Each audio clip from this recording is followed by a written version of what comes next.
The year is 2023. PBS Plus has just launched, bringing the world's streaming services to 4,387. How can anyone be expected to go through all this content? Fear not, loyal passengers. Captain Joe Shoes and his first mate Mez are here to travel through space and time to bring you the best nuggets pop culture has to offer. Strap in. It's time for the JoeMeZ Podcast. Hello, everyone, and welcome to episode 364 of the JoeMeZ Podcast. I'm Mez, and my co-host, as always, is the Sultan of selling out, the Colossus of cuteness, the Magistrate of Caravan City. I'm Captain Joe Shoes from the JoeMeZ Podcast. Yeah, you are, buddy. What's up? Gomez, fuck all of this. What? What happened? I went to the old mailbox today. And usually I have been taught to think that's a good thing. Yeah, toys come in the mail. I've watched many hours of Blue's Clues, and going to the mailbox was always good and purposeful. Never until failed. Today. Oh. Where I got a notice for jury duty. Oh, I love jury. Jury duty's fun, bro. Come on. It's so good. You get out of work. Sometimes the case is interesting. I mean, this is a good thing, bro. Now, granted, I was due for jury duty. Like, I really was. I can't really complain, but I'm gonna fucking complain about it. Come on. I don't want to go to jury duty. It's like you listen to true crime, right? It's like your very own Serial, bro. You're like, ooh. No, because you never get that kind of case. You get like, oh, this man's ex-wife is suing him for the cost of the $160 ring she lost. When I did jury duty, one time I had jury duty, my case was a botched breast job. Someone got their boobs done, and they were not happy with how it came out. And so we had to look at pictures of her boobs before and after, the scar. She didn't like to scar it. It was something. That's why I love jury duty. Unbelievable. Now, you and I, we have a little bit of a history with jury duty because just a few months ago, we watched this hit series on Freevee, right? Yes, of course.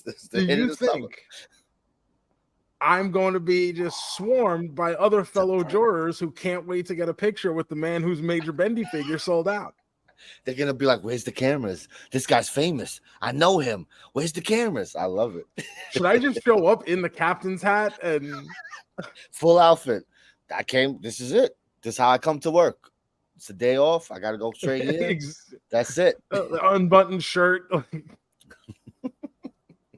I mean, what do you got to wear? Does it say dress appropriate or something on there? I don't even remember. I don't know. I'm gonna look to see if there's a dress code. Otherwise, I'm going fat guy comfy like every other day.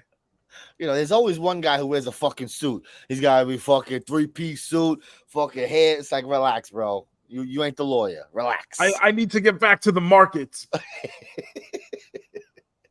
Buy, sell. We're on our fucking 15-minute water break. Buy.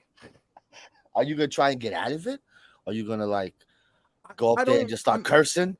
No, the blacks. I hate them. I can't stand them. The last time I was pissed. The last time they called us July 3rd for jury duty. So I'm going, bro. What the fuck? Like, come on. Then I'm sitting there. I'm waiting to be called. Right, sitting there. They go, okay, go to lunch and come back. So I'm like, fuck. I'm gonna be here all fucking day. So I go to lunch. There was a Subway on the corner of the block or something. I go to Subway, which sucks. Fuck Subway. I hate it. I come back and I go, okay, like I just checking in, that I'm back because you have to sign back. They go, oh, you can go home. We're done with you for the day. You couldn't tell me that before lunch? Before I wasted money at Subway? Could have went home and ate. I could have went to Jersey Mike's. Got a much better sandwich. It's been a while. I've only had Jersey Mike's once. I gotta go back. I'll tell you what. Now, as someone who grew up in New York, it's fine. Sure. But for Florida, it's fucking incredible. Because it blows. Like, we got Jimmy John's, the Brock Lesnar sandwich shop. We got that, which people told me was great when I first moved down here. They're like, oh, you got to see Jimmy John's. They got all these sandwiches. And I see a menu. I go, I am very, very unimpressed with this. It's pretty basic. It's very basic. It's like, you want ham or you want turkey? Oh, you want bread? Oh. We got lots of that, bro. We got one cheese. How do you like it? Oh, Subway, they got fresh sliced meats now, bro. It's up on the sign. They think they're a real deli. They're slicing their ham and shit. Welcome to the future, boys. The people who work there must be so pissed. I got to cut this meat now, bro. Peyton Manning said that. Cut that meat. Cut that meat. Thank you guys for listening to the JoeMeZ Podcast. Remember to hit that subscribe button, leave a 5-star review wherever you're listening to it, or drop some comments down on the YouTube. Tell us your least favorite Subway sandwich. Follow us on all the social media at JoeMeZ. Good stuff going on, Gomez. How are you, though? I'm good, Can't complain. Just chilling. I like to chill. Oh, do you? It's a rumor. We got a little follow-up from last week. John Delana left us a comment. We said that this new partnership between WWE and the NFL, they're making all the team title belts. Yeah. And all of a sudden, the Jags disappeared. So the correction from John. Let's see it. What's the excuse? The WWE shop is contending that the Jacksonville Jaguars belt is sold out. Of all the teams. Now. As someone who knows a little bit about selling out merch, just putting it out there, may or may not know a little something. Of course. I would say it is highly improbable that the Jacksonville Jaguars WWE title belt has sold out unless, much like in my case, the quantities were very limited. It has to be, bro. The historic, fan base of the Jacksonville Jaguars just coming out in droves to get that title belt, bro. I mean, the Jaguars are even more hapless than the Minnesota Vikings, who are perpetual imploders. Oh, my God. So funny. But if you want to tell me the Jaguars sold out, that's fine. But I want to know how many they sold. So that does make sense if they did a low quality, because they're like, ain't no one going to buy a Jacksonville belt. We'll just make, 200 of these and be on our way. Do you even think it's 200? I was being nice. 200 sound like I would be shocked if you sold 200 Patriots belts. Sure. You know what I mean? Like 200 to me sounds like a lot of this kind of niche item. Like, what could it be? 10? Could it be 10? Maybe you got one of the 10 Jacksonville Jaguars belts in the world. I've had these people come out and be like, I bought one. Here's my, let's see it. We're going to have John follow up again next week with this. John, do some research. Where's your research? What is this bullshit, bro? Let's go. This is old school division. You need to show your work. Fucking Jags. I love it.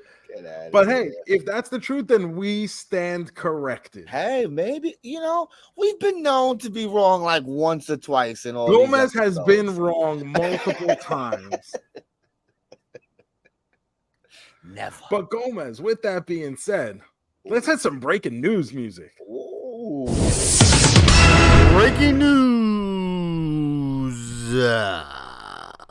What's going on, Joe? What's breaking here? Gomez. Oh, what's up? You know what? Let's start with something else. Okay. We had sad news today. As we're recording this episode, we got some sad news. Steve Harwell, the lead singer of Smash Mouth, the very, very cool late 90s, early 2000 bands behind some of the the most trendy songs of the time. It was pretty popular. Passed away. and this is the thing. Smash Mouth, it's like cool to like hate on Smash Mouth now. But massive. Not like All Star is my favorite song. But it is a meme, it is a moment in time, and to write something that has stood the test of time over the past 20 years now will continue to be referenced in such a way. This is a song that will live forever. And in the words of Chaz Darby, the lead singer of the Lone Rangers, all I have to do is write one song that'll last forever, and then nothing matters. It's true. That song will be played forever. People be watching Shrek forever. Like these things, forget about it. So yeah, I mean they have more than a few hits. I mean they have a good. I say they got like 3 or songs. 4 like big songs. I would think. Do you have a favorite Smash Mouth song, Gomez? I mean, not really. Walking on the Sun. That was like their first like big thing. Yeah, I always liked it. It was nothing. I don't hate Smash Mouth, but I don't never grabbed me like that. So I would just say that one. So I listened to their first album when it came out. It was like one of those. I had the CD on the Discman in the car. It's okay. I don't love it. There was one song called Padrino that really I was like, oh, this song is kind of catchy and fun. It's probably not a good song now if I go back and listen to it, but at the time I remember that being my favorite song off the album. But they also have a cover of Why Can't We Be Friends, which is on the BASEketball soundtrack. Yes, it is. And as we know, BASEketball, one of the best movies ever, best sports movies ever. 25th anniversary of BASEketball this year. Jesus Gomez. Fucking Christ, bro. So you know what I'm thinking? What are you thinking?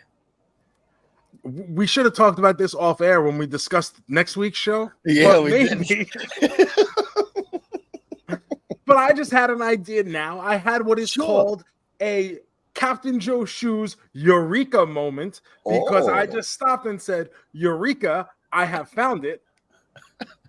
Next week, Gomez, nothing's coming out, right? We're not going to the movies. No, unless you want to see, I forget it. I'm going to tell you what I want to see.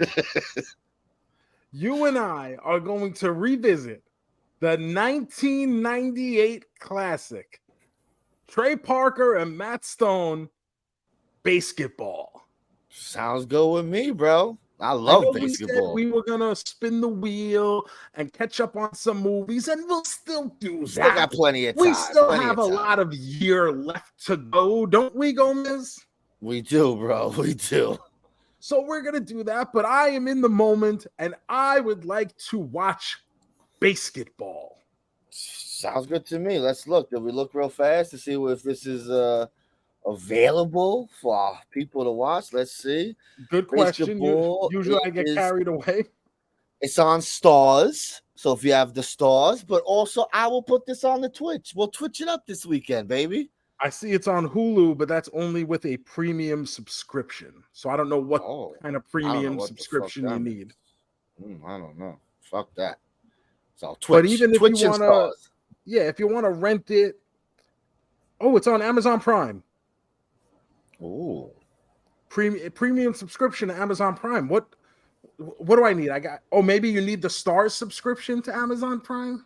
Oh, maybe it's the Stars. That's what it probably is. I'm getting hyped.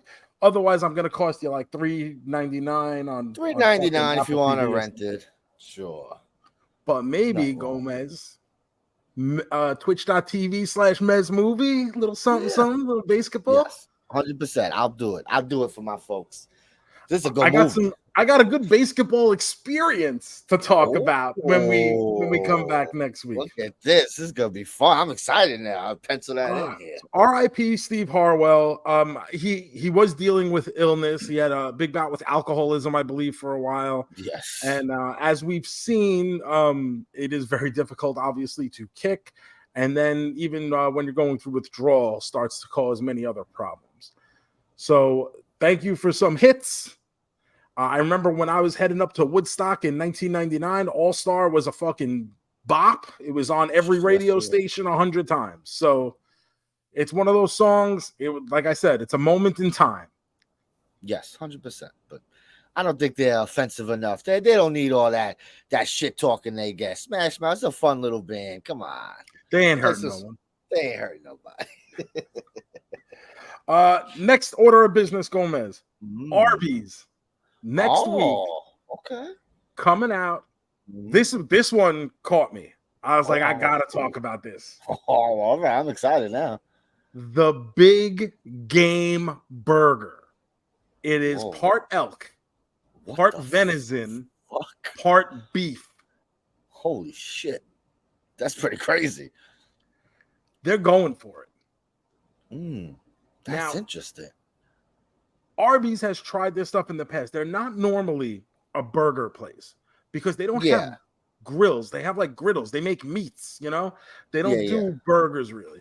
And about 2 years ago, they tried doing that Wagyu beef burger. Yes, that's right. Which was fucking terrible. Oh, that's sad. It was very disappointing because they're using such a small percentage of Wagyu beef in it. Yeah, I get that. True. Yeah. So then it becomes a shitty burger. Yeah. And it wasn't very good. So I'm doubting their ability to pull off this kind of thing. And as someone who is not necessarily from the Davy Crockett pioneer era, I have not dabbled much in elk or venison. I was going to ask, are you familiar with some deer meat? Do you eat deer? No. Have you ever had it? No.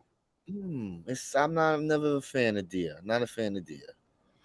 But I feel like this is something I gotta try, right? No, I would try. Yes, I try anything. I did try deer. You know, a little deer, a little steak, whatever. I've tried gator. I've had gator a few times. I've had gator. And as stupid as this is gonna sound, it kind of does taste like chicken. Yeah, it was like a dirty chicken. Like a dirty water chicken.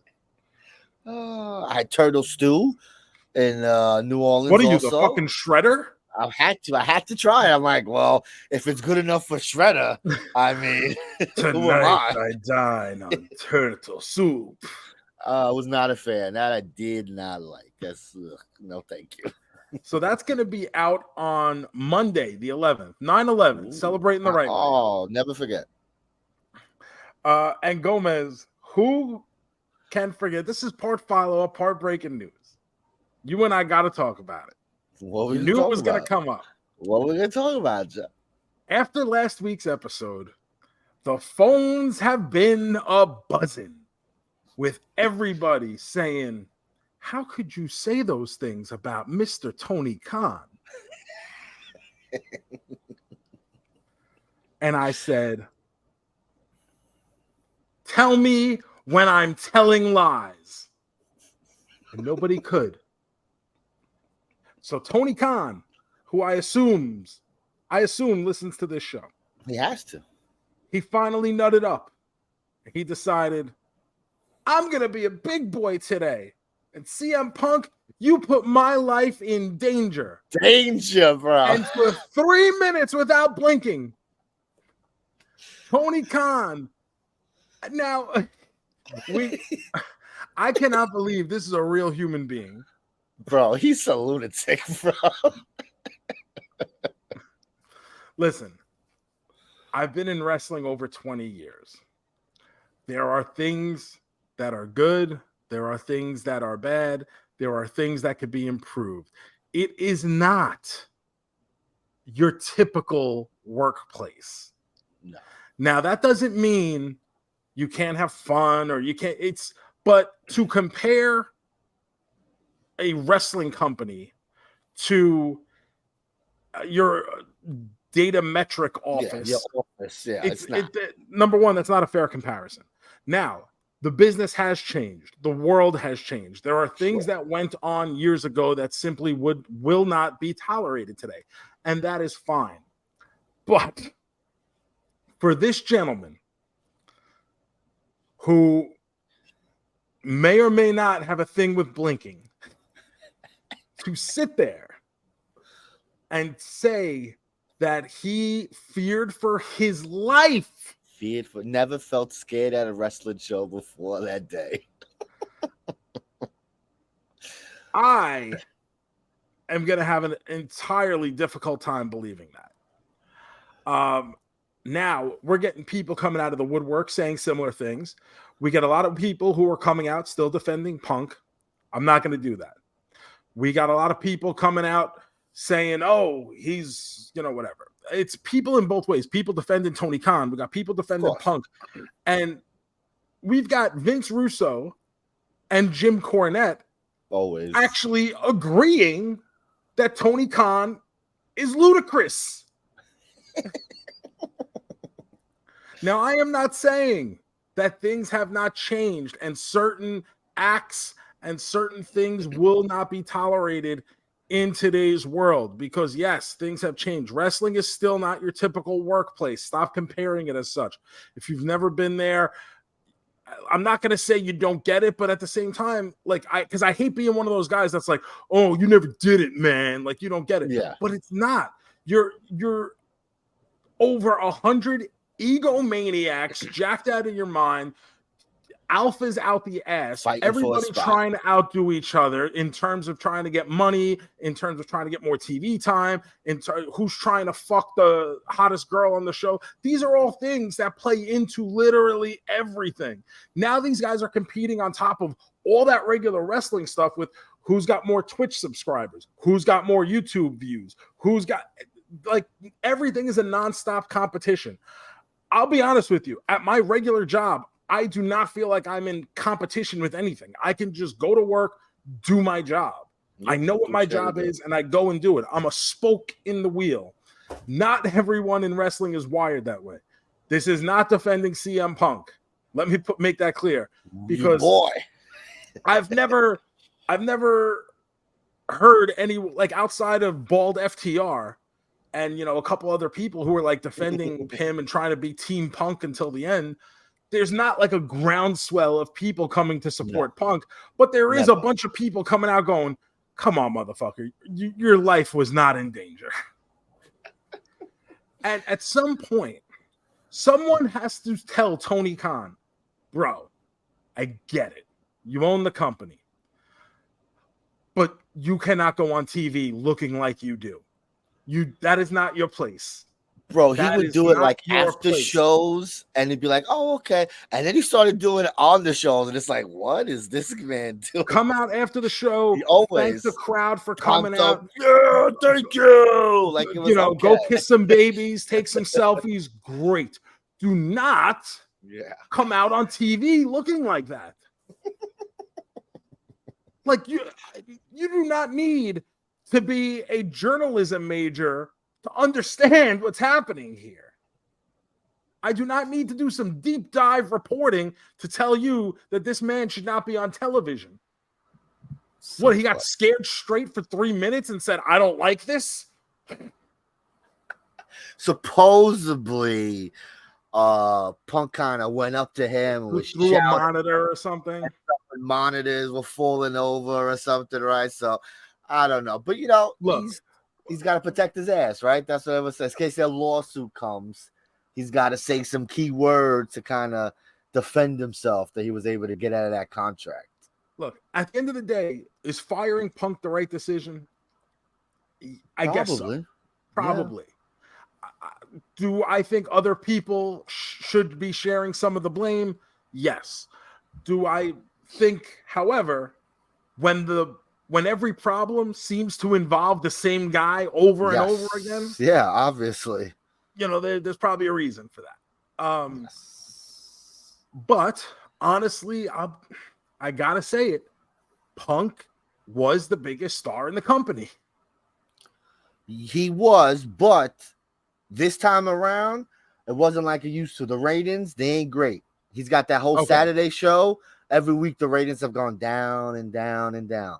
It's not doing great, that show. So the Punk show wasn't a success. I think maybe if it was, I think he maybe would have tried to save the situation. But because things ain't working out, it's like, you know what? Let's just cut losses here.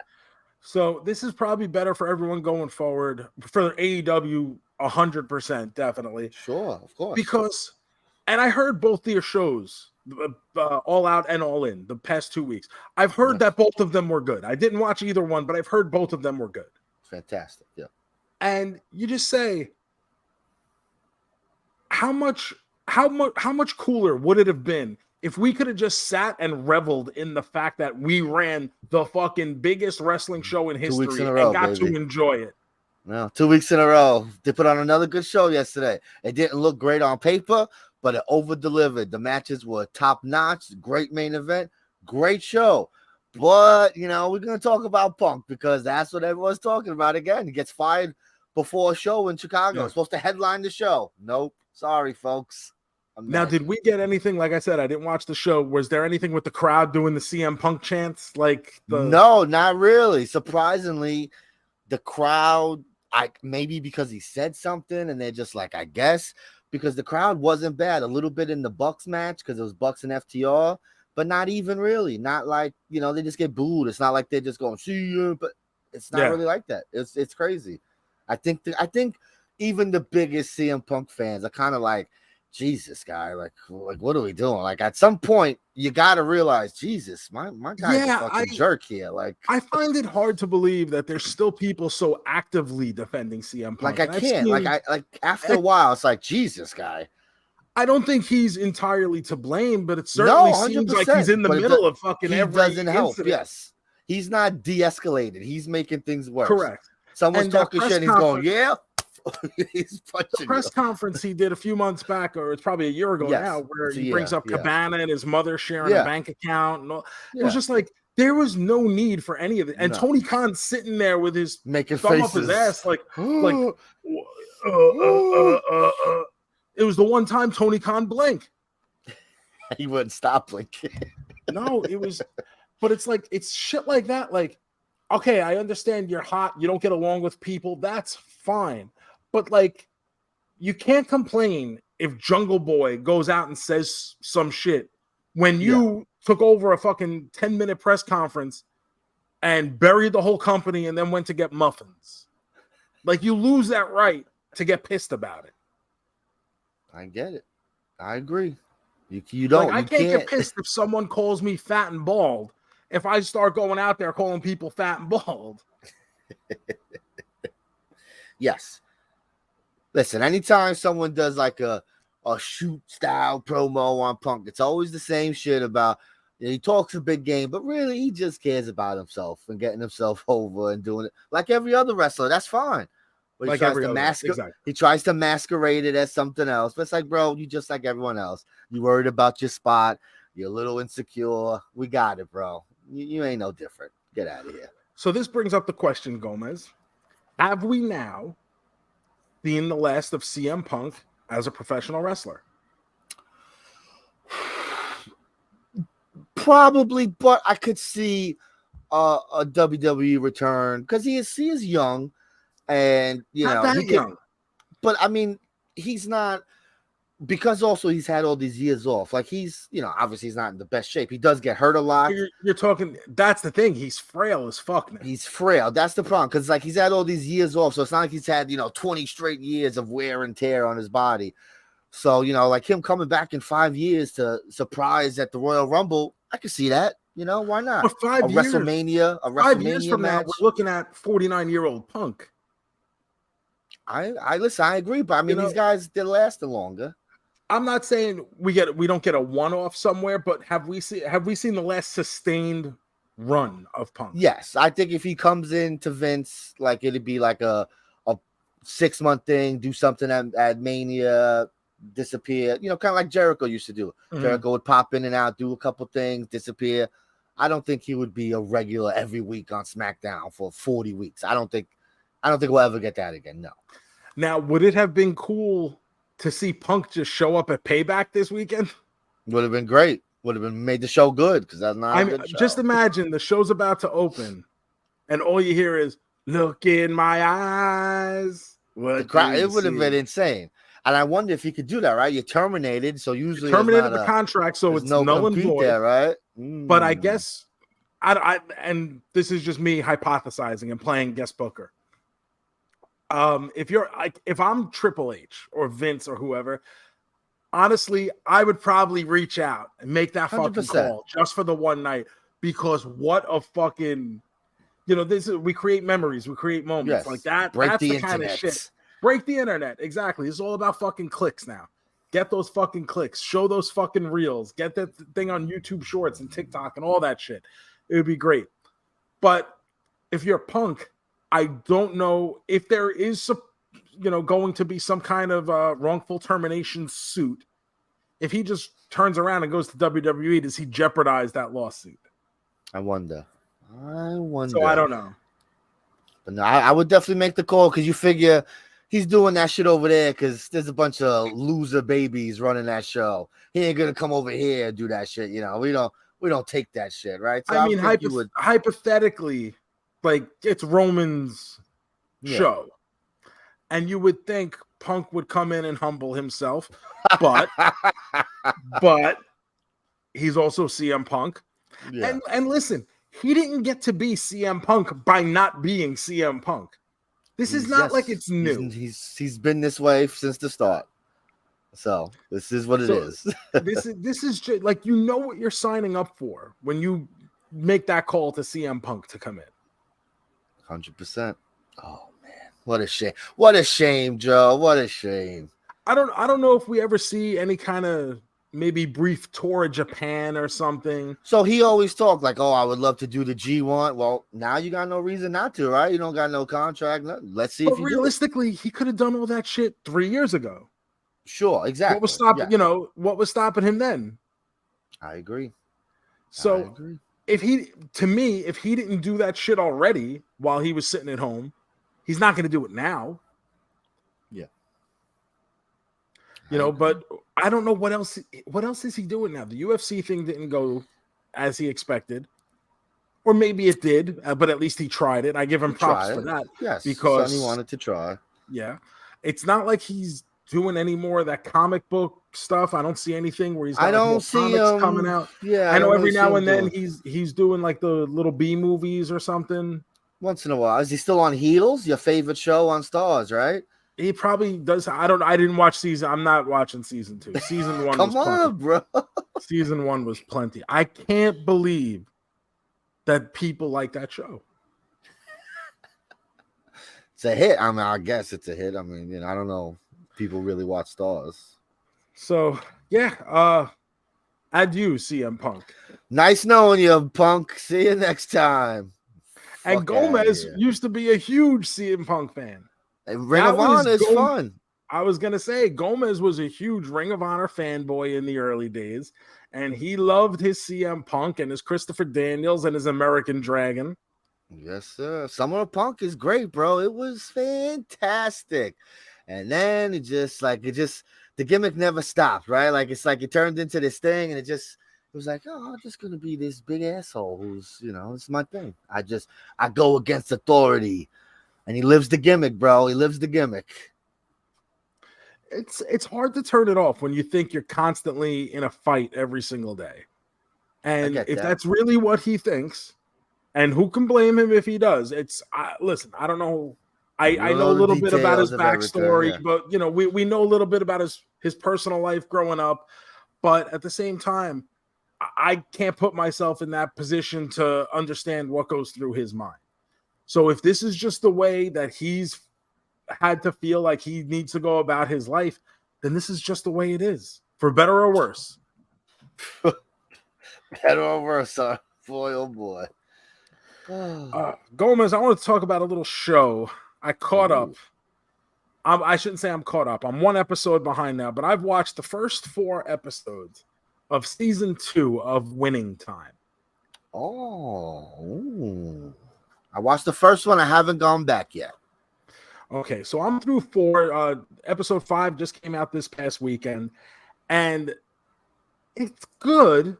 It's fine, but we're like rehashing. I don't want to say some of the tropes, but I'm already like, okay, I get it. Now we got to develop some kind of animosity with Magic Johnson, and now Jeannie's got something going on with Dr. Jerry. They're pissed off at each other because she's feeling left out of something.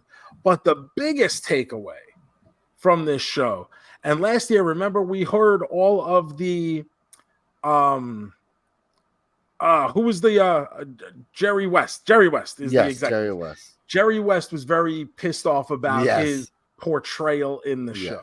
The character of Jerry. Now, the character of Jerry West, I don't think is that bad. He does curse a lot. He's kind of an asshole, but I don't think it's anything that you don't envision as like that kind of guy in that kind of job in that era. So I don't think it's really outside of the realm of kind of what's to be expected. Maybe he thinks he's too much of an asshole. That's who cares. But if anyone should be pissed at their portrayal, and I don't know anything about this guy other than what's in this show, but Paul Westhead, as played by Jason Segel, has got to be like, and I'm going to make a really obscure reference now, but the Clerks animated series, they have turned him into Dante swinging the cat in the corner and wearing the dunce hat. I'm the biggest idiot ever. I'm going to restock the shelves, and then I'm off to accept my Nobel Peace Prize. As for you, Dante, don't let that door shut. I'm the biggest idiot ever. Paul Westhead comes off as the biggest buffoon that has ever buffooned. And if he wants to come out and say he doesn't like the way he's portrayed, I'd be like, you know what? I don't blame you. I get it, bro. That's funny. Oh, how's the Larry Bird stuff? Right, is more Larry Bird this year? There is, but there isn't. It's just that. So now the Lakers are coming back to defend their title. They get bounced in the first round. Magic has to watch Larry win the championship. And he's having these visions of Larry, like talking shit to him. And then there's like, you get a little bit more in depth on Larry Bird's side, where he goes back to, he's going to drop out of school because he doesn't feel like he wants to do it. And his dad's like, no, you got to go to college. But then all of a sudden his dad's dead. So, but it's not like a focused on story point, at least not yet. There are 7 episodes total in this season. I watched the first 4. Done. Episode 5 just aired, so we're almost done with this season. So I'm assuming that the Larry Bird stuff has to pick up because at some point we got to get to the whole Magic Larry NBA feud. I would think so. Like how many times? Like how long we think we lasted with this series here? Let's get to it, bro. Yeah, I'm shocked we got a season 2 out of this. I figured one season, but it supposedly does good. It does. People do like it. Like it gets talked critically well. So yeah, I guess it's a hit for HBO, obviously, but. It seems like an also expensive show. There's a lot of people on this fucking show to pay. There's a lot of people, but no one really that I would think is actually that's not true because you do have John C. Reilly, you do have what's the guy who plays Riley? Adrian Brody. Yeah, he's pretty famous. And Jason Segel's. Jason Segel, that's what I mean. That's pretty. That's 3 kind of top guys. All the guys who play like the basketball players are relatively anonymous. Maybe that's how it works. Jason Clark, even Jerry West, like he's somebody. Jason Clark. Oh, really? Yeah, Zero Dark 30 and stuff like that. Like he's a guy. Oh, not to me. He's not even that guy to me. Oh, really? Yeah. He's been in a few things. Yeah. Well, he's got to do better. Not to me, bro. I love it. I'm gonna check it out. I might as well wait then. If it's 2 episodes left. I'll just wait for it to finish and I'll bang it out one afternoon or something like that. Do a little winning time. But I do like the show. I like all the characters. So I am excited to go back into that world. It's still entertaining, but it's just like, how many times are we going to do this? No, I get that. That's really what it is. Is okay. I understand we're going through a basketball season. I was gonna say a basketball season is only so much, some ups and downs. You get together, chemistry. Now, granted, we do have a little storyline. Magic getting hurt, and then what's going to come of that? Now he's, fighting for his place, and so there is some nuance to it. But it's just one of these things. Like, if you are a sports fan, obviously you enjoy having sports programming. But what are you really getting out of this? Like the first season, I never heard of the other coach before. Sure. And he falls off his bicycle and hurts his head. Crazy. So, like, I'm shocked. And I read basketball biographies. I enjoy history of sports, especially NBA and NFL, because they've never been like my main sport. So I feel like I get a lot out of those books. And I've still never heard that story before. So to me, that was like, whoa. Mind blowing. Well, he felt just like, what the fuck? No, like, because you're expecting, especially the way they build up the scene in the show, is that he's gonna get like absolutely drilled by a sedan at the next intersection, and then like he just hits something or pops off he just falls off his bike. It's wild. It was wild. And I haven't had that kind of moment where I'm like really uncovering something new out of this season. And I guess that's what my biggest complaint is. I get that, Joe. I do. Winning time. We'll check it out soon. Joe, I finished the show this week. I was watching week by week, episode by episode. Justified, City Primeval, bro. It was a little continuation of the series Justified. Well, really, so like Justified, the character, Raylan Givens, is a character in a book. And so the character is not named Justified, is what you're saying. No, yeah. So it's just so even the books aren't called Justified. Like it's just a character in a couple books, and then they turned it into series. So with this one is they took a book that the same guy wrote, but they said let's put Raylan in this book. So he's not even in this book. This book is about another detective, but they said let's put this guy in here and let's do a Justified thing, like a little sequel series. Let's see what this guy's been up to in the past couple years. So it's a little different than the original series, but it was still good because you still got this character played by Timothy Oliphant that is just fantastic. And the main bad guy in the show this year was the fuck is this guy? Boyd Holbrook.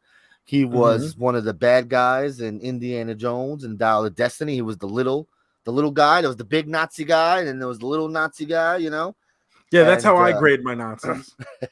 So he was that guy. He was great. Fantastic villain, very charismatic, evil, good shit. Season was good. Wasn't fantastic like Justified, but I was having a great time being back in here. They wrapped things up to where, if they want to do another season, they set some stuff up by bringing back a fan favorite from the past. I don't want to spoil it if anyone's been on the fence about seeing it, but it's a wonderful cameo that would make you go, yes, I need a season 2, please bring it back. So I hope it does come back because I'm ready to go there because I feel that'll be more Justified, like more. And where can we watch this? This is on FX Hulu. You can watch this on Hulu. All the episodes have dropped now. It's was it 7 or 8 episodes, 40 minutes, but it's good. They fly by, and it's a show. I think people see Justified, and it's about a cop with a cowboy hat and shit, and they're like, I don't want to watch this shit. But I think if you watch this show, you'd be like, yo, this shit is crazy. I have passed over that because I'm like, oh, what's this fucking guy up against the fence with the cowboy hat? Like this. I get it, right? Like I understand. Like that's not fair. But I tell anyone listening to this, if you watched it, the first couple episodes, you're like, yo, this shit is good, bro. The character of Raylan is he's one of my favorite characters. He's just the way he talks, collects himself, fantastic. The writing is good. A lot of dialogues, a lot of talking, and it's just like, yo, that was sick, bro. And so please watch Justified, folks. You're gonna be looking for something to watch this winter, this fall, because the strike is still going on. It ain't stopping. Even gonna have another season of The Rookie to depend on. Like things are getting rough, bro. Because it's September. Shows are supposed to be coming back in a week or two, and this does not look like they're ready to wrap it up anytime soon. There is nothing going on. And if it did end tomorrow, then you got to get everything back to go. Nothing is coming out anytime soon. So please, I believe Justified, I think it's 6 seasons. I believe it's all on Hulu. Watch it, bro. I'll say 5 out of the 6 seasons are fantastic. The second to last season, you're like, ooh, what's happening with the show? But then they come back and they wrap it up in the last season, like chef's kiss. Like, whew, one of the best. It's good shit, bro. Check it out, please. Okay, Gomez, I watched a new movie over on Netflix. Gomez, what do we know about me? You like things? I like baseball. Talking animals. And you know what else I like? What else? The Sandman. I like The Wrestler. I like the comic book villain, and I like the all-time great comedian Adam Sandler. Oh, you watched this bar mitzvah movie? I watched the new Netflix movie, You Are So Not Invited to My Bat Mitzvah. Oh. And there's a lot of static with this movie, JoeMeZ, because the Sandman put his whole family in it. Yes, it's his daughter, his whole family. It's his two daughters and his wife are all in the movie. Love it. Why not, bro? And the best part is his wife doesn't even play his wife. Idina Menzel plays his wife in the movie. Hysterical. That's fucking funny, bro. But his wife plays his daughter's best friend's mom. Okay. This movie was not what I was expecting, because I see Adam Sandler. I'm expecting an Adam Sandler movie. Oh, okay. Yeah, okay. And this is very much it's like an indie comedy, small. No, it's just he's not the guy. It's all about the girls, right? It's very much a teen drama, and just Adam Sandler happens to be the dad. Okay. So I went in expecting an Adam Sandler movie. Instead, I got a drama about two junior high girls who were like having issues and planning their big bat mitzvahs and just kind of going through the middle school drama. And I was like, oh, I don't know if I would have signed up for this had I known. Totally different vibe, 100%. Yeah. And to be honest, look, here we go. Listen, Sandler's been hooking up the people he knows for years, right? Like that whole Happy Madison crew is all his college buddies that he's been giving jobs to the whole year. So am I like necessarily pissed that he put his kids in a movie? No. And to be quite honest, it's not like they're bad. They're not terrible. Either one of them, you wouldn't even notice. Like, unless you're like, oh, that's the Sandman's kids.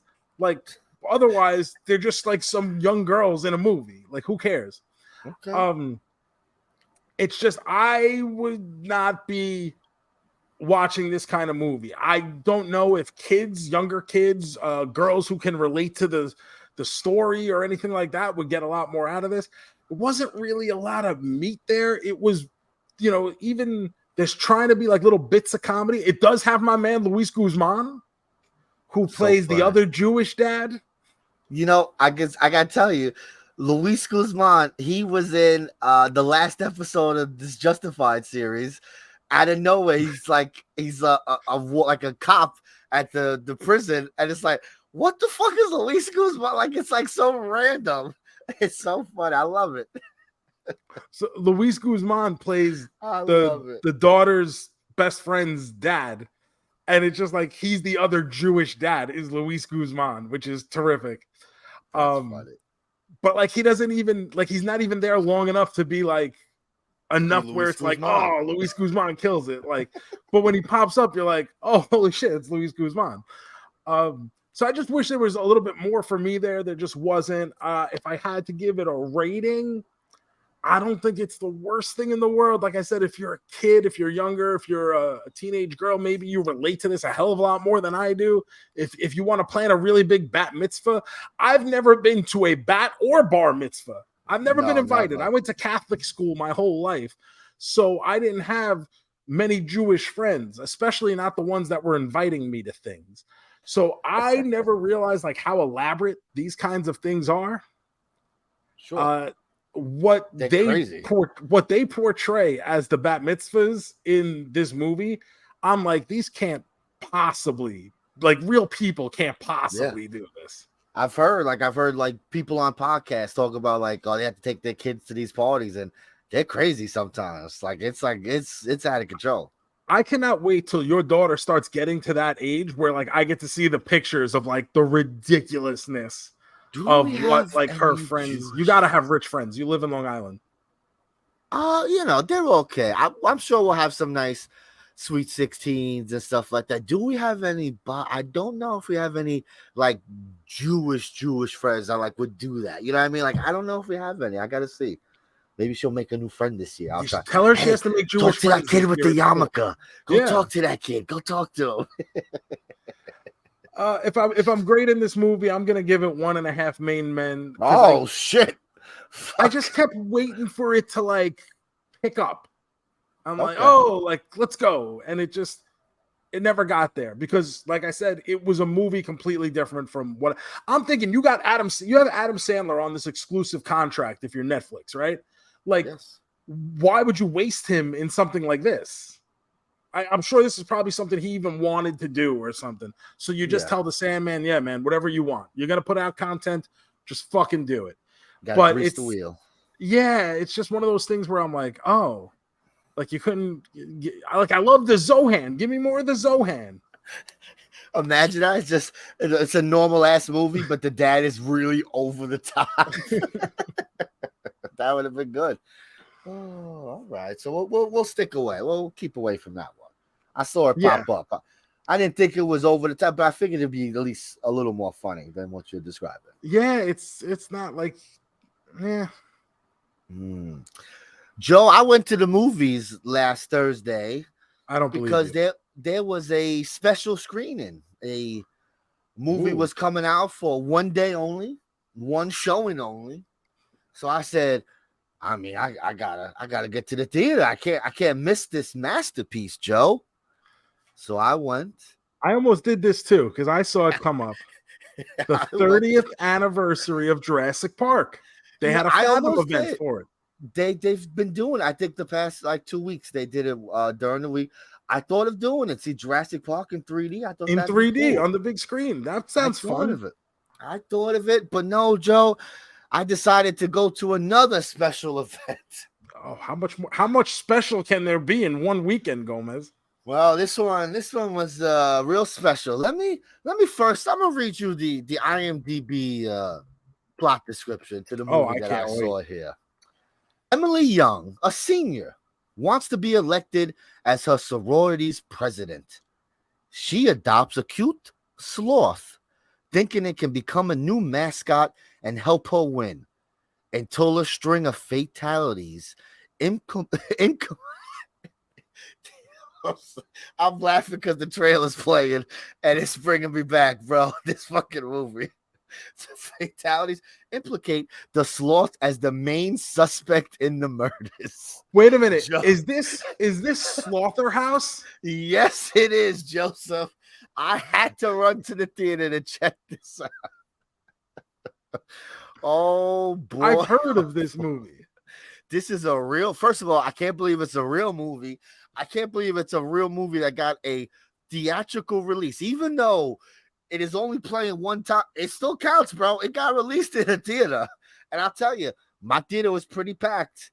I mean, there was a couple seats left in the first 2 rows or something, but this was a packed house to see a sloth fuck some shit up. Boy, oh boy, Joe. What a picture. I gotta say, it starts off a little slow. Because, as I said in the premise there, it's about a girl trying to win sorority president, right? Sorority sister, the house, whatever. So like there's an evil girl, like, oh, she's so mean. That's the mean president. We need the nice girl to come and save us, blah, blah, blah. So, right, like the sloth kills someone early on, but it's like the poacher guy, right? So we don't care. That's a bad guy. We don't care. And so then we just get like these. He's doing us a favor, actually. Right? He's doing a montage. Exactly. So he's just being a sloth, right? He's just chilling, being a sloth. Then some shit happens where the sloth is like, oh, I'm going to kill people. I won't say what happens. It's very, very silly. Very silly. So then the sloth is like, I'm going to start killing people, right? But the movie's like, hey, but we're this little kind of comedy about these two girls fighting. So there's like a montage of passage of time that happens in this movie. Like, 17 days until election, and they're just showing them do different things, right? And then about halfway through the montage, they start talking about that a girl is missing. Oh, have we seen Lindsay? Lindsay's just hasn't shown up.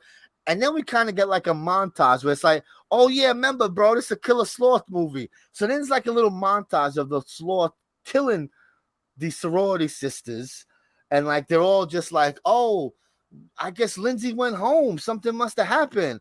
Oh, Abigail's missing, but she must be with her boyfriend or something. So like 7 girls just go missing, and it's no big thing. And then eventually the movie's like, oh shit, you know, we got to have some killing.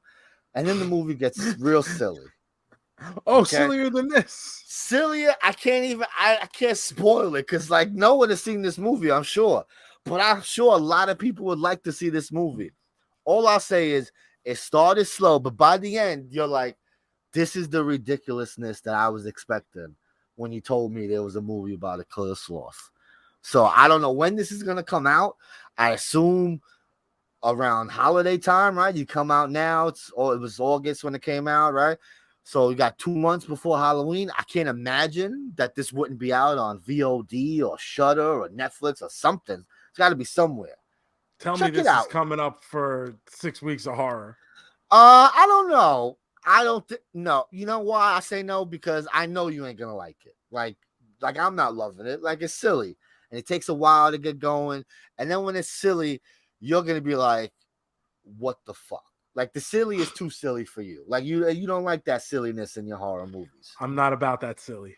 Only when it's the Zohan farting and doing, you know, hair cutting. So that's when it could be silly. I love You Don't Mess with the Zohan.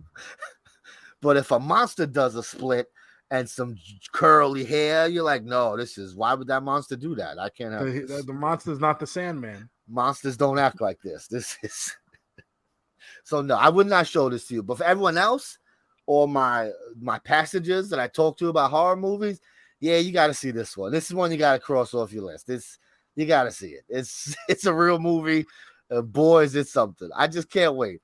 You're gonna see it eventually. I'm gonna be like, hey Joe, here's a link. Go watch this movie, and you're gonna watch it. But it's not gonna be an official thing. Don't worry. I do need to hear your opinions on certain things, bro. Come on. Slaughterhouse. I feel like they had a name, right? Like, yo, I got a name for a movie, bro. And then they're kind of like, well, how can we make this work? Movie? Because the idea of, oh, the girl's gonna buy a sloth so she could be Instagram popular to get more votes for the sorority. You know what? That works. It does work. I took a picture with a sloth at the airport that they had on like loan from the zoo. They brought it to the airport. I happened to be there. I said, let me go get a picture with this sloth. I got a lot of likes. A lot of double taps. He's got big claws, bro. No, you're so sweet. His name was Jazz. There's a sloth exhibit close to my house. It's called the Sloth Experience. It's just like a little building, and I guess inside, like you go and you hang out with sloths and stuff. It caused an outrage in the community because they were like, "You're exploiting these sloths. What are you doing?" And they're like, "No, by showing them love. It's for education. We take care of them, and we're So it got shut down for a little bit, but it's back. It's up and running. I want to go. I want to see a sloth. They're cute, but they were scary. God. No, they're so nice, and they move so slow that you're never in danger. I don't think. I don't think. It's not like CM Punk is throwing monitors at you.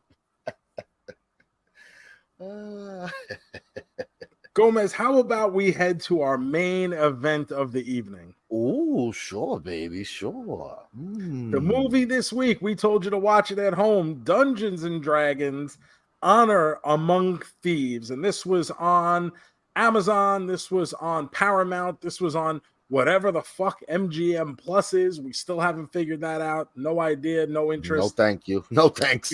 No thanks. Gomez, we talked briefly last week. Neither one of us have any kind of real background with Dungeons & Dragons. Nah. So it's not like we have a real preconceived notion of what we should be expecting out of a movie like this. True. Yes.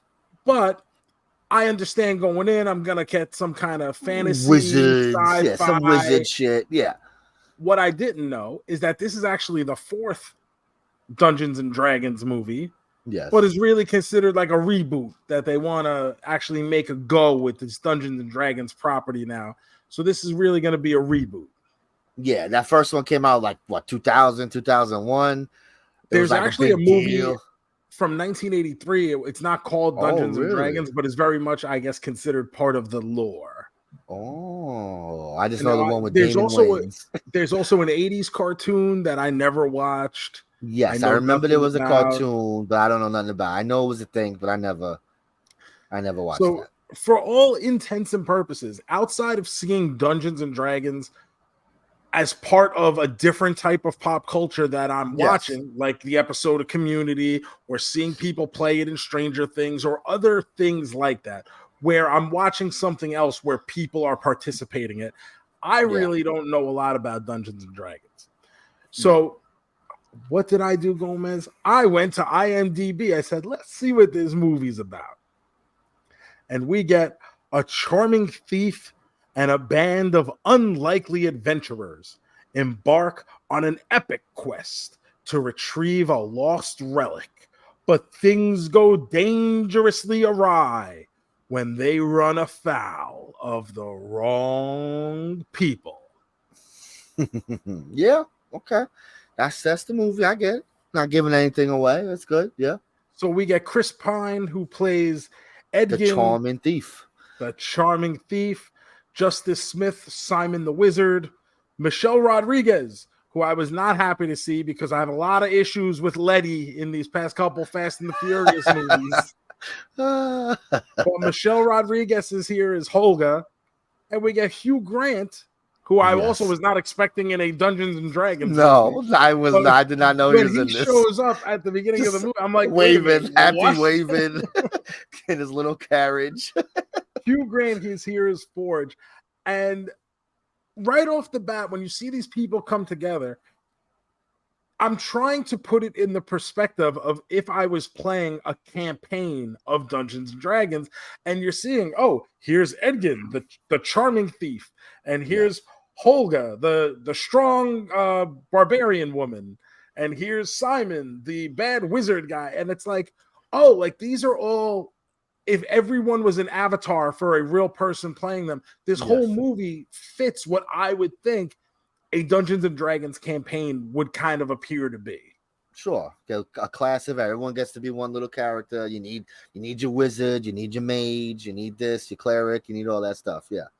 And we get them going on all these little quests to build up to the main piece where they finally have enough, whether it's, information, merchandise, money, whatever you would gather through playing these games, these RPGs, to finally get to this point where, okay, now we go to the main event and here's where we are. And we're at our big final finish. And throughout this movie, like I said, no allegiance to Dungeons and Dragons whatsoever. But real early on, I am so into every single one of these characters. Love to hear it. Love it. Chris Pine. It's the best. Might be the world's most charming man. He is, bro. I think he might have taken the mantle for me of favorite Chris, number one. Yes. That's what I want to hear. But not only that, Gomez. Oh, what else? I think he also may have stolen the role of me in my biopic if it ever gets made. It's not a bad pick. I've been saying for a long time I want John Hamm to play me. But after this, I think Chris Pine would do a really great job as Captain Joe Shoes. Chris Pine, he seems to always be having the best time when he's making a movie. Like he's just like, hey, we're making a movie. Let's go. Taking it seriously. Let's go. He's like, oh, it's just like, I love it. Like he brings so much joy on that screen. He's just very charismatic. When he's playing Captain Kirk, he seems like he's having too much fun with it. And then there's like the moments where he knows he's got to tighten up and play it straight-laced. And then in Wonder Woman, it's the same thing. Feels like he's kind of goofing off them almost. But then there's the moments where like he needs to get serious, and you're like, oh shit, like he needs to get serious. Yeah, right? Oh shit, he's serious right now. Listen. And even in this movie, he's very, he's the charming thief, right? Like he's like the anti-hero right off the bat. But even there's this heartfelt story posing as his motivation as to why he's doing what he's doing. And I'm really caught up. Like I really bought into that. Like once it's presented for you, I'm like, oh shit, like goddamn right, Chris Pine, you go get that. Love it. Love to hear it. That's right. Number one, Chris, folks. Don't be fooled. The other ones are good. They're all good, but they're not Chris Pine. Well, we may have problems with Pratt nowadays, but you know. Well, that's all right. We pay no mind to him. He don't make enough that we, other than Guardians, we don't care about Jurassic Park. No, we're out on that. Like, spaceship trying to rape Jennifer Lawrence. He makes some weird choices in his movies, bro. Like, he hasn't really done anything. So he's definitely on the bottom, Chris Pratt. I mean, he is Star-Lord, but that's it, though. That's one thing. And Andy Dwyer. Well, that's true. Why would you forget? Guy. I'm talking movies famous, yes. Parks and Rec, nothing will ever take that away. I always remember going to see when he did that first Jurassic World, the first one of the trilogy. I thought that movie was great. I walked out of there. I had such a good time. And I remember, I want to say I had to text you. Who else would I text in such a situation? Sure. And I said, I can't believe the guy who fell in the pit is the biggest action star in the world today. It's pretty crazy. It is crazy to think about. Because that you watch that, you love it. It's just look at this fucking big goof over here. And here he is saving the fucking day, saving the galaxy, saving the world. What? This is the lead singer of Mouse Rat we're talking about. The pit. I fell in at the pit. Bye, bye, little Sebastian. And here he is with his shirt off. In the saddest fashion. Yeah, then he shows up jacked. And they even make a joke in like the next season of Parks and Rec from that. Yes. Where Ben looks at him and goes, "Hey, how'd you lose so much weight?" And he's like, "Oh, I stopped drinking beer." And Ben just like stops in his tracks. He goes, "How much beer did you drink?" It's a good joke. That's good. But Dungeons and Dragons. The best. For a movie, I came in not really expecting a whole lot, very unsure of how I was going to feel about it. Is it going to be too, nerdy, geeky for me? Like, don't get me wrong. I've definitely got my geek impulses, but I didn't know if this was going to kind of push the limits on that. And that's not what we got here. No. I was shocked by how invested I was in this movie, how invested I was in this story. I thought some of the visual gags were great. I thought it looked pretty. I thought it was well written. I just think I ended up at the end of that going, I'm kind of sad this movie's over because I was really enjoying it. And this is a movie that's fucking 2 hours and 14 minutes. A little long. The movie's a little long. That's if I had a complaint, I'd be like, there's a lot going on in this movie. Maybe trim it up a little bit. But you are having a good time in this movie. It is good. The characters are good. It's very well written. Everything is set up. Everything pays off. Great job. The characters are great. I think all the actors are great. Justice Smith, Mr. Detective Pikachu. I don't know what else he's been in. I know he's in that movie. He's good in that. He's good in this. He's good. He's a good kid. I like him. Michelle Rodriguez, she's all right. She's playing like a Drax kind of over serious, kind of no jokes allowed. She's fine for that. So how great was the cameo of Bradley Cooper as like her ex? Bradley Cooper was fantastic, bro. Because that was so out of nowhere. Is that fucking Bradley Cooper? That was exactly my reaction. Was like I see him and I'm like, wait, like what? It fucking can't be. Like how did they fucking get Bradley Cooper to just fucking show up and do this? So funny, bro. It was great. It's great. And it's a whole bunch of shit like that. Visual gags that it's good, bro. I've had a great time with this. So this had a budget of $150 million. I don't know whether we would call this overly successful or not. It had a $37 million opening weekend. Probably not what they were hoping for. But what are you hoping for, honestly, though? I really don't know, but it's on $150 million That's the budget. thing. It's a lot more than I thought it would be. It's a big budget. I can't imagine you're making. I understand you're trying to do so. You're trying to make money, obviously, but in my head, like you got to be realistic and be like, if we made this amount, like I guess 30 to 50, right? Because this is not $100 million opening weekend. Like this Correct. is Chris Pine is a star, but he's not a star like that. Like he's very popular, but he's not opening movies like this that you're like, oh my god, we're running. So 35 million, I guess. I don't know. That sounds good to me. Worldwide, it made 208. So okay, but it made we some still money. we still gotta fucking add the marketing in there, Of course. But the reviews are really good. IMDb has this rated as a 7.3. Rotten Tomatoes has it as a 91% fresh. Yes, pretty much. If you watch it, you're enjoying it. Yes, it's not. I don't see a lot of negative about this. It's usually all positive. For the whole year, I've been hearing about it. And I did some extra credit because I have an ex-girlfriend who was very into Dungeons and Dragons. So I made a phone call this week. It was not immediately greeted happily. Hysterical. But I said, hey, did you see this Dungeons and Dragons movie? And she said, yes, I did. I said, well, what did you think about it? I want to get your opinion. And she asked if that was really why I was calling.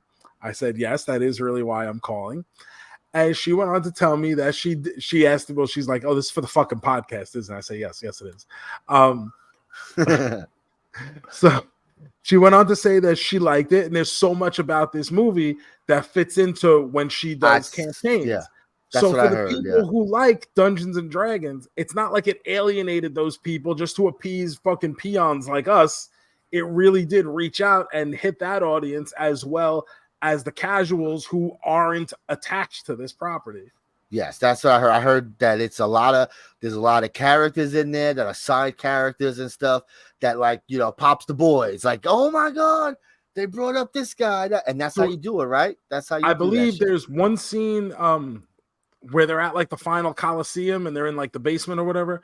There's a bunch of the characters that are kind of running around and stuff where I believe they're the characters from one of the, I don't know if it was the cartoon or it might be the cartoon. Yeah. So I did read that. I should have wrote it down because then I would have remembered. But I didn't write it down. But it was stuff like that where if you're a Dungeons and Dragons fan, there's plenty of things in there where it's going to pop you because you'll recognize it. But it doesn't alienate the people who don't know what it does, which is perfect. That's exactly what you're supposed to do. Kind of fan service. Yep. Don't make it like, what? Who is this guy now? Who's this? Yeah. It's the worst. No, we don't want that. It was perfect. Oh, I'm so happy you enjoyed the movie. I didn't think you wouldn't like it, but I thought, you'd be like, it's okay. But it seems like you really had a good time. I guess we'll find out now. Oh.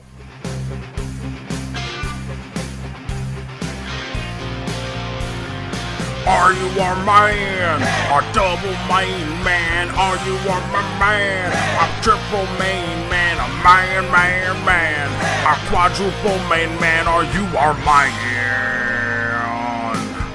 Are you a man? Dungeons and Dragons, Honor Among Thieves, Joe. Where does this fall on your main man standings? I think coming in, I would have agreed with what you just said, where maybe I'm not coming in expecting to. I certainly wasn't coming in expecting to love it. No. But I was hoping to like it enough, But like I said, I was kind of weary. Like, is it going to be too much on that stuff where I'm just like kind of lost and kind of bored? And within the first scene, the first 10 minutes of this movie, I really found myself hooked in. When he builds out his little crew at the beginning of the movie, he's telling his story, I was really into it. So it hooked me so quick and then kept my interest the whole way through, where I was enjoying the characters, I was enjoying the relationships, the play between each other. I loved seeing where the story was going, where everybody has their opportunity to show off what their specific power is. Or when we go, there's one scene in a graveyard where we have to continue digging up old bodies and waking them up. Great scene. Visually, it looked great for where it was and what it was. Very good. I think the movie looked very good. Like, it wasn't too dark. Nothing like you got to see what was going on. It was so in the nice. Places where you would think kind of it would be this dour kind of, No. And it really wasn't. It was very bright even in fight scenes and stuff. It was just, it looked good, man. And the parts where it was dark, like that graveyard scene, it was dark because it fit. And it just, but even the lighting around it made the scene really pop. Yep. And the humor in that scene specifically, because it just stands out because it's very different from the movie. Because like I said, there is kind of color throughout the rest of it. it was just a really, really good scene. And I just really enjoyed it. By the end, I said really a lot. It's just a good movie, man. It's a good damn movie. And I'm very happy that we started with this. I'm very happy I got around to seeing this movie because I probably wouldn't have seen this on my own. It's not the movie I'm going to go seek out on my own and go watch. So The Wheel, I owe an apology to. I owe an apology to this Wheel. It came through. It gave me a really good movie. I think I'm going to go 3.5 main man. Mm-hmm. I probably could have gone 4 on this. I think I went kind of back and forth between 3.5 and 4. I settled on 3 because I don't want to sound over exuberant, but I really had a good time with this. 3.5 is great. I'm gonna go 3.5. I think it's a fun movie. Like you said, this movie's been out for months. It came out earlier this year, and we could have watched it many weeks ago. Kept putting it off. I said, now's the perfect time. Let's throw this on the wheel and see what happens. So happy it landed on there to start us off. It was lots of fun. The characters, the story. You're going to get into the story. You're going to laugh. Maybe you'll do some crying. We'll see. I think it hits all the right buttons. Well written. I can't praise it enough. This is a good movie. No one will, like I said, I haven't seen anyone talk bad about the movie, and I don't think any of our passengers who watch this movie are going to be disappointed. I think they're going to go, oh, that was a good movie. I can't believe it. Like, wow, that was fun. I think when I see a 91% on Rotten Tomatoes, I get like, okay, wait, what's going on here? And obviously, I don't look that up until after I've already watched the movie, and I kind of judge. Okay, do I kind of see what's going on afterwards? But and I see that, and I see a 7.3 on IMDb. I'm like, that's a good fucking score, man. 7.3 out of 10 is a good damn score.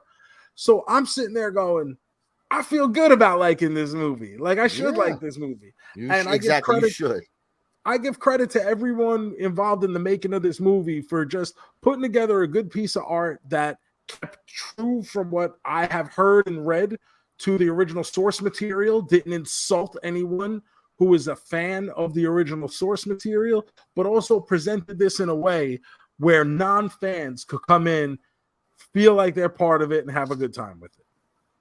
Excellent.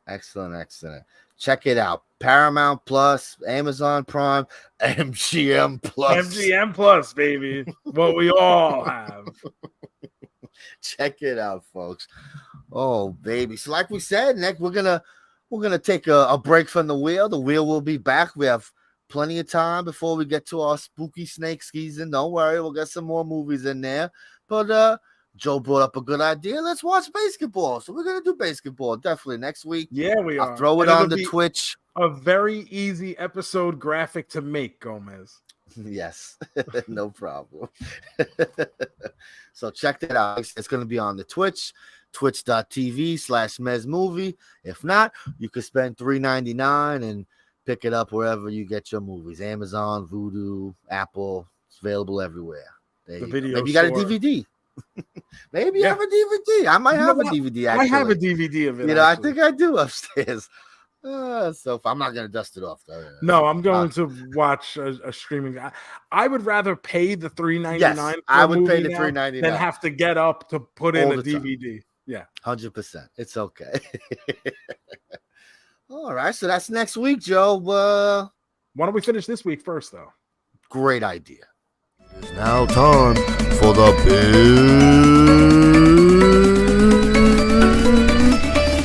finish.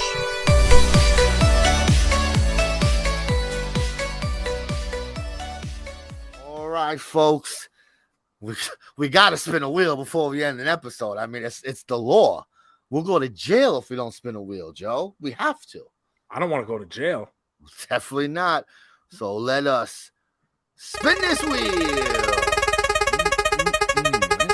Let's see what we got going. Oh, boy, that would have been real fucking funny. Oh, boy. It just missed Adam Sandler movies, which would have been just perfect synergy. Like, it just missed it. And it landed on boy bands. Top 3 favorite boy bands. I guess this will be an easy one. We shall see.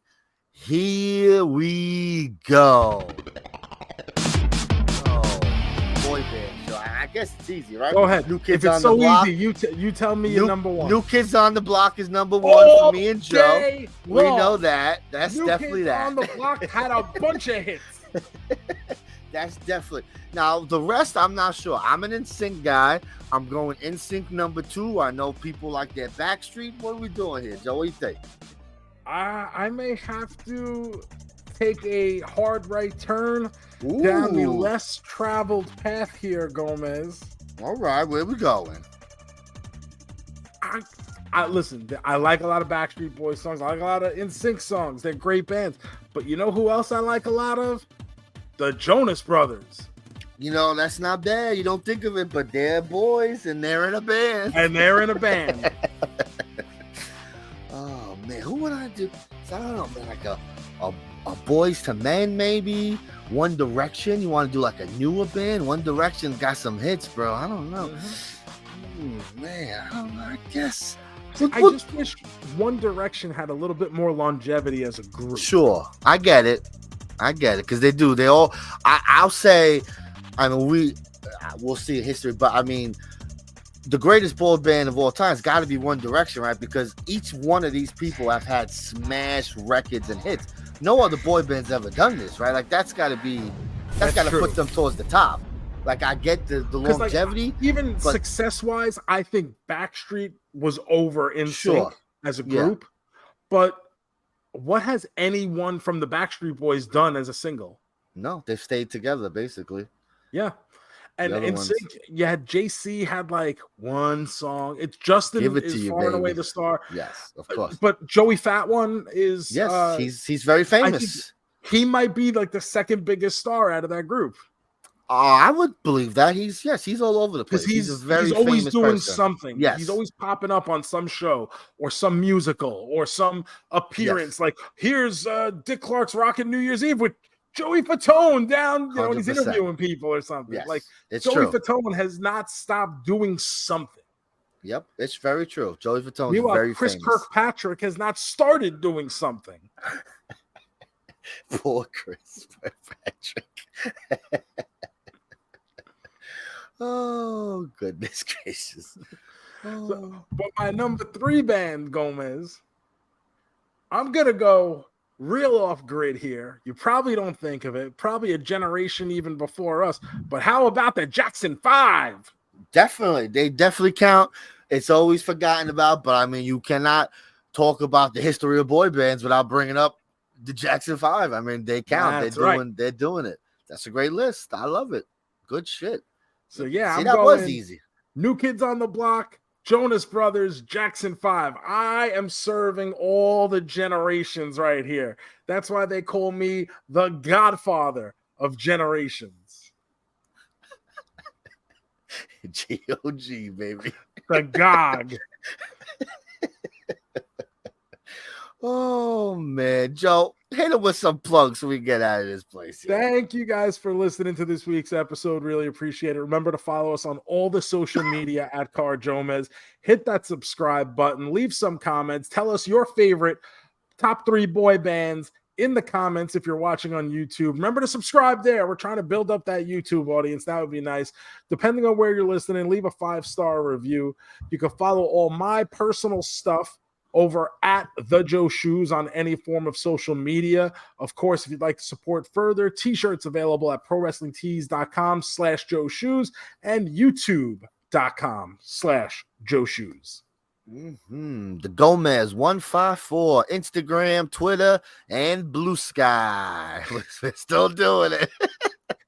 And we'll be back next week watching BASEketball for the 25th anniversary on twitch.tv/MezMovie. So check that out. Make sure you're following us, our social media, because we'll all put it out there. That way, you know, give you guys the heads up. Come watch it with us. And Gomez, I don't want to let you go without asking, who's winning the Super Bowl this year? Week 1 of the NFL starts this weekend.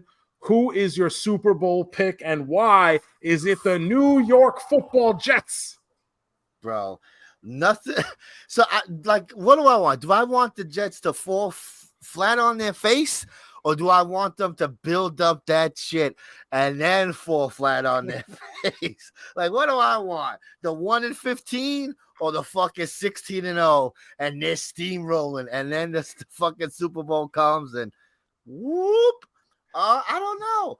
It's a weird year because it's not a weird year. You're wrong, because here's what's gonna happen: the Jacksonville Jaguars and their 10 people who have sold out those title belts are gonna get to wear them at a parade through, I don't know what road they have in Jacksonville. We'll call it Main Street of Jacksonville, where you have the barber shop, the chocolate store, and the phone company. They got all on one block. Jacksonville, all the way. Minnesota Vikings versus San Diego Chargers. Lock it in. Can't lock it in because they moved to Los Angeles. The Los Angeles Chargers of Anaheim. Lock it in. All right, guys, that's enough. Let's make like Tom and cruise. Peace.